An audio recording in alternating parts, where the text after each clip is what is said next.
I'm so glad that you joined us today for Biblically Grounded. I am your host, Clayton Van Huss, and we are in the middle of an exciting interview with Abigail Van Huss, my wife, archaeologist, talking about Mount Ebal, the mountain of curses, and the archaeological finds that have been made on that mountain. And of course, right now, with the political situations as they are, digging on that mountain, excavating is not, it's not a good idea. It's not something you want to do. But what we do have is a whole pile of past excavations, things that were done by Adam Zertal back in the 1980s that can be gone through and can be looked at and researched. And it's a fascinating site. But what is the centerpiece of that site on Mount Ebal, on the Mountain of Curses, is of course an altar. If you were listening last week, you learned about the altar that is believed to be Joshua's altar. We have this small, round earth and stone altar that is inside in the exact center, actually, of a larger rectangular altar that appears to come from a later date. So we have a late Bronze Age altar, and then we have a large Iron Age altar, and we have the pottery and scarabs and other artifacts that have been found in the area that help to date the altar to those periods, or the altars, plural, to those periods. But we read a lot about altars in the Bible, especially of course in the Old Testament. And altars were a very common sight in Israel. Of course, we had the main altar, which at first went with the tabernacle. They constructed an altar to travel with the tabernacle. It was made to very specific instructions, covered in bronze, and it moved around with the tabernacle from place to place. Of course, when the Israelites came to the Promised Land and they set up the tabernacle, and it became more of a temple complex at the site of Shiloh, then we find that they had the altar there. But we also find that maybe the Israelites had built stone altars at Shiloh. There are a number of stone altar horns that are found. What is an altar horn? Well, an altar, if you think of an altar as a square, sometimes rectangular, sometimes circular, but in this situation, square device. It's like a pedestal, flat on top, and on the corners there are protrusions, knobs that stick out. These are called horns. The purpose of them is debated. Did you tie an animal to that? I don't think you need to tie an animal that has already been sacrificed, that its life has been taken. But perhaps they did. Perhaps they used that to steady.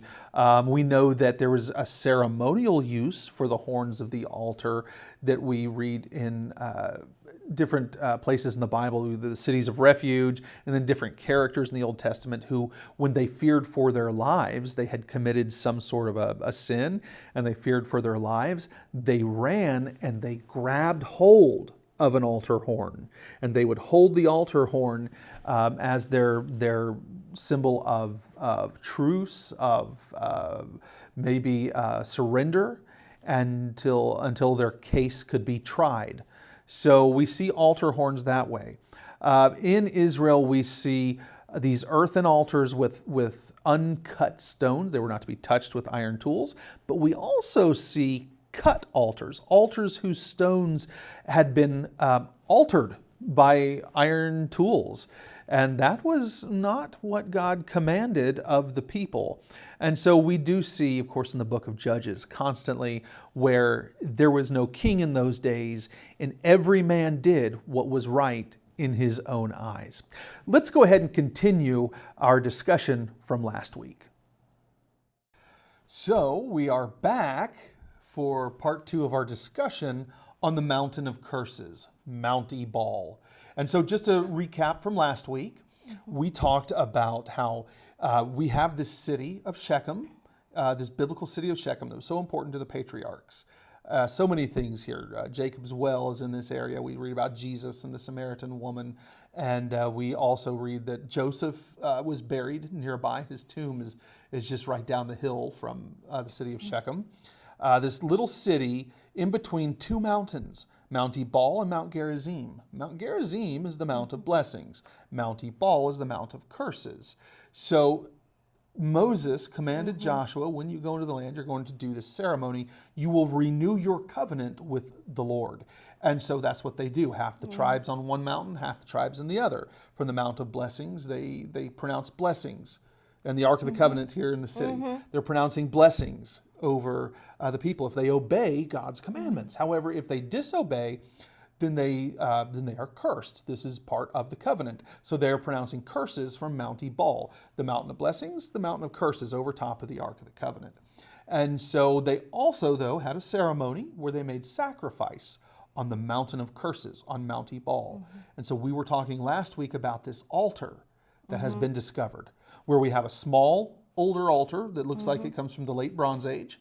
We have a larger rectangular altar built on top of that, and that protects that smaller altar, commemorates it. It's a very Israelite-styled altar, an Iron Age altar.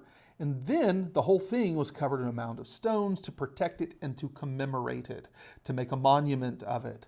And so this was found by an Israeli archaeologist, Adam Zertal, who was an atheist before. And then when he discovered it, he believed.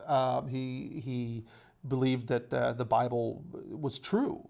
And so this is an interesting site, and some work has been done there, and you've done a lot of work on this site. Abigail, you wrote a book on this site. It was your master's thesis, but it's a book. It's been turned into a book now, yeah. That's right. Tell us a little about the book real quick here. Yeah, so my book is about, well, the research I did for my master's thesis, which is looking at that site that Adam Zertal excavated, comparing it with the biblical text, what we read about Joshua's altar on Mount Ebal from the Bible, and what we read about Israelite altars in general and Israelite sacrifice. It's all in there. So I take what we know from the Bible, compare it to what's been found at the site to see whether or not that site qualifies as Joshua's altar on Mount Ebal. And I conclude that it does, but the book, it takes you through the whole journey. Yeah, a little spoiler alert there if you're going to read the book. Yeah. But that's great. So let's talk about this. Now, one thing we do need to address, when people hear Mount Ebal today, if they follow biblical archaeology at all, and they hear about Joshua's altar, then they're going to ask questions about the curse tablet of Mount Ebal, the lead curse tablet. And it has been controversial. There have been articles and there have been back and forths. But we're going to kind of leave that aside today. Yeah, that's something that Dr. Scott Stripling should talk about. That was his big find from the project. I was there, but that's his find. So I'll leave that for you'll have to ask him about that. You know what? We'll do that someday. I'm Okay. talking to him. We'll get him on the program, and maybe we'll talk to him about the curse tablet. Okay. Yeah, how fun. So, besides the curse tablet, there have been some really cool things found there, and I can tell you, I have visited the Mountain of Curses. I've been up there, and it is certainly the Mountain of Curses. Everything up there wants to stick you. There's of course snakes, but what I saw, there were thorns and briars and things that just, you walk through them and you just hurt. Then you pick up rocks and scorpions are crawling on the rock on your hand. And every rock you're picking up is just, they're full of scorpions. This is yes, the Mountain of Curses indeed. You know, there's been some people questioning because there's a question like, why would he build his altar on the mountain of the curse? Why not on the altar of the blessing? Like, isn't that a better place? But think about it.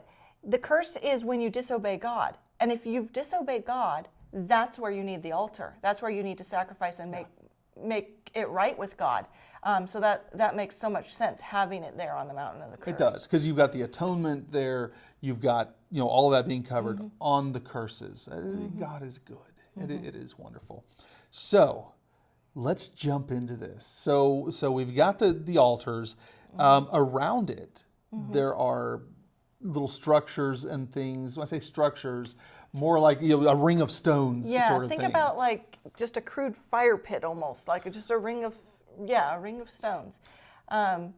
And so, yeah, these are really interesting. You don't see them at a lot of sites, but you do see them at religious sites. And these are offering rings where someone will come and they bring their offering and they make like this little ring of stones and they put their offering there.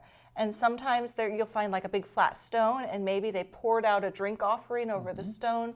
Sometimes you'll find broken vessels. Maybe they brought a bowl of grain. And when you bring a container with an offering, the container is part of the offering, so you don't want to take it home with you, but like the priest doesn't need a bajillion bowls. So you break it. You break the bowl. Like you've given it to God. Nobody's going to use it anymore. It's just part of your offering. Right. And so, yeah, if you've ever wondered, we read in the Bible about grain offerings, libation offerings, pouring out wine or oil, that sort of thing. And so they shatter those. So we find nice potsherds around sacred sites, around cult sites, as we call them. They're cultic sites, which is, we're talking about religion, not about cults. So these little fire pits, these little stone circles, what are those about? Because archaeologists, it was some shepherd camping there, or is this something older?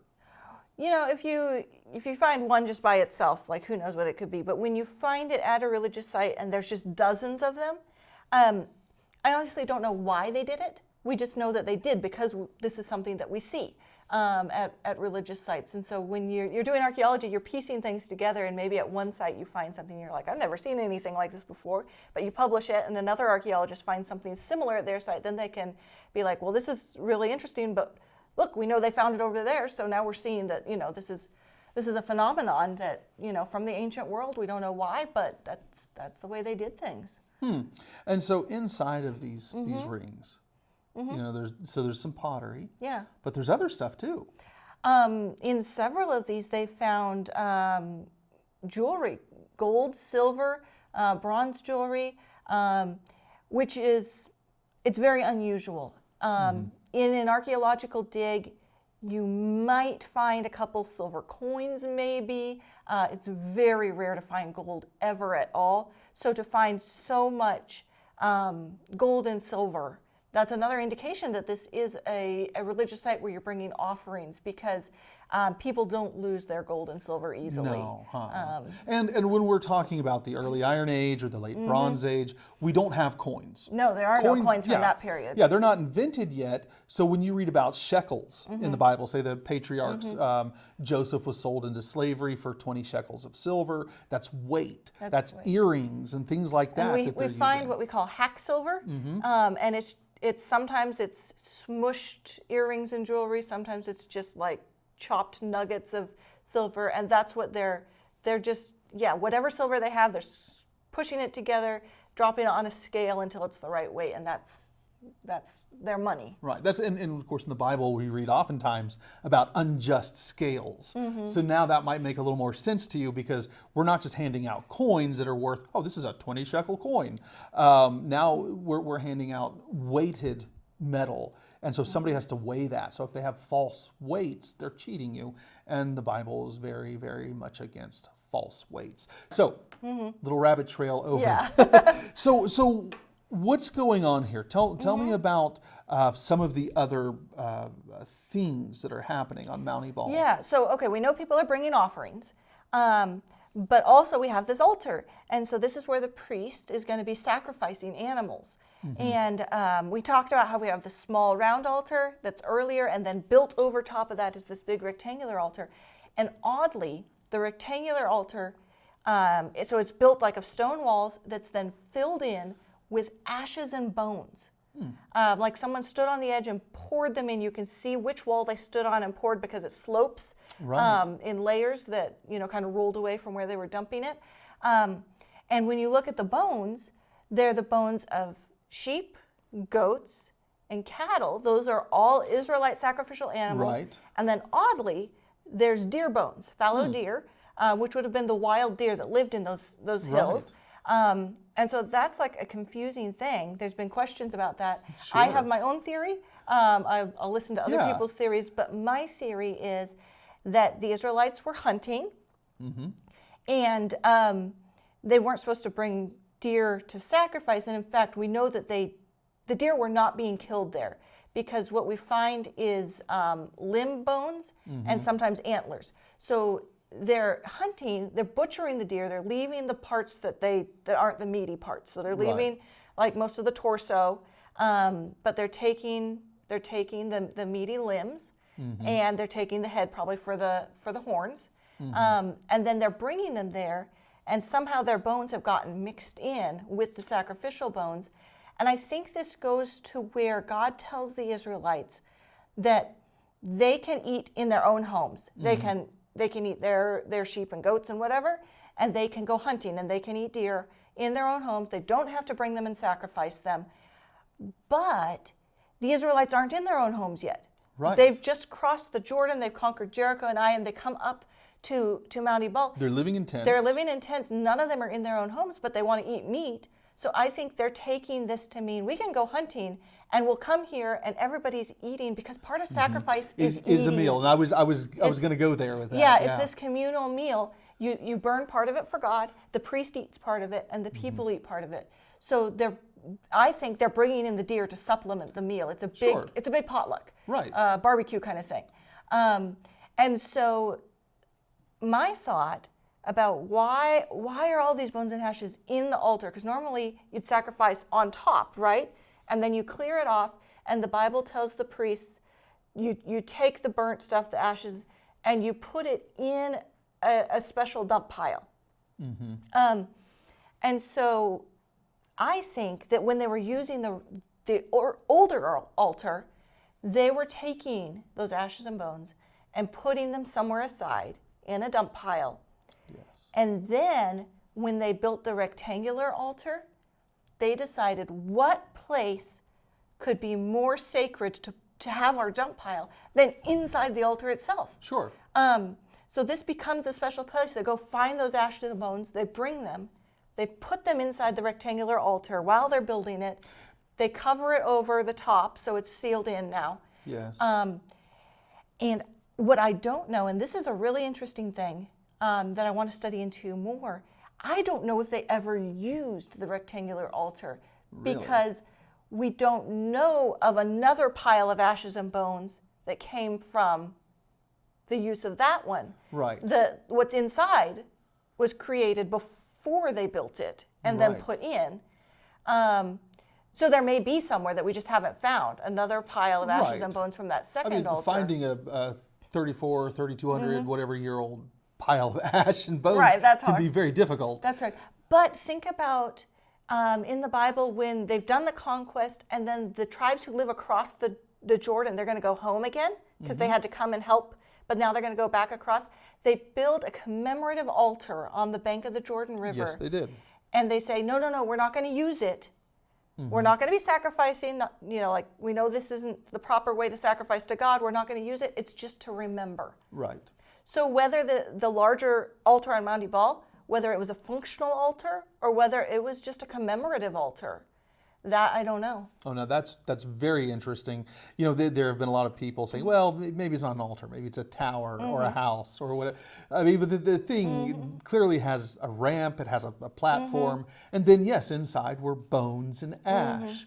Whether the big altar was used as an altar or whether it was a commemorative altar, it certainly is associated with a favisa, a dump of sacrificial remains, and it has that smaller altar inside that does show signs of use.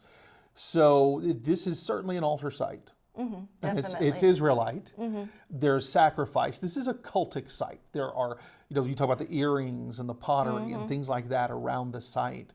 So right now, the site is in a place where it's not a place you can go and excavate now. No, it's politically it's a difficult location. Yeah, and so like all the questions we have, what's going on here? We cannot excavate there. You can walk the site, and there are potsherds and obviously Iron Age potsherds. They've got the cruddy ware with the holes and all of that. You can walk and you can see this and you can imagine. But now let's take just a moment here. There's another thing at that site that I find fascinating. I want to do an episode on these at some point. But there's a wall around it, stone wall built around the altar. And Tell me, what's unique about that? So it seems to be, I mean, it makes an enclosure, and the enclosure has an unusual shape. It seems to be shaped like the footprint of a sandal.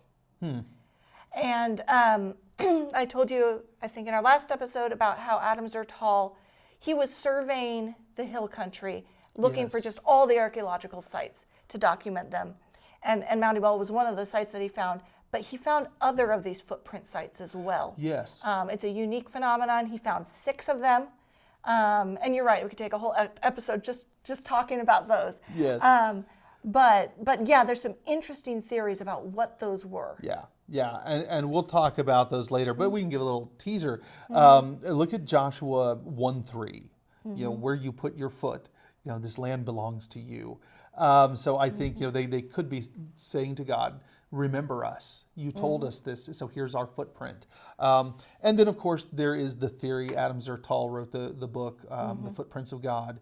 And there's the theory that these sites are the meeting places of Israel, these enclosures you would meet here. That when you read in the Bible about Gilgal, which appears to be multiple sites, the idea is a rounded, an enclosed area. Could it be that these footprints are the Gilgalim, the multiple sites where the Israelites would meet? This is for a future episode. We'll have some fun talking about that. But our guest today has been Abigail Van Huss, my favorite archaeologist. Having her here today to talk about an area where she has a great deal of expertise. Thank you so much for joining us, and we look forward to the next time we get to talk. Yeah, thanks for having me. It's been fun. Great. Wow. Mount Ebal, the mountain of curses. So much to be discovered still on that mountaintop. So many things have been discovered and have been studied. There's controversy surrounding the site. There have been terrible things done to the site during the course of the recent hostilities between Palestinians and Israelis. And the altar has been desecrated. It's been spray painted. Tires have been burned on it. You know, it's sad to see these things happening. Even if you see it as nothing more than a heritage site, it's important. So the altar on Mount Ebal, why are altars so important? As a believer in Jesus Christ, I no longer am subject to the sacrificial system. Jesus Christ was my sacrifice. He gave his life for mine. The Bible tells us that without the shedding of blood, there is no remission of sins. And it was through Jesus Christ and his shed blood that I have forgiveness of sins, not through anything that I've done, but only through him. And so he calls on us to put our faith in him and to just trust and lean on his sacrifice. But altars are everywhere. We talked before about how the Israelites built altars, illicit altars, altars that were not meant to be built, that God did not tell them to build, that God in fact told them, don't go building altars in all these other places, in these high places and in other places. And then they would also disobey by shaping those altars. You know, the Canaanites and the Philistines and the different people, they would oftentimes make these nice shaped altars with horns. And so, of course, you know, you've got to have what your neighbors have. You know, why are we the ones who have uncut stones and earthen altars? And we do see some of those here and there, but so often we see altars that have shaped stones or are even shaped from the bedrock itself. We know of at least 3 altars in the land of Israel, ancient altars that were cut out of the stone. They're stone-cut altars. But the question is, there are altars for good and altars for evil. And I would just leave you with this parting question. What are the altars in your life? What is sacrificed upon these altars?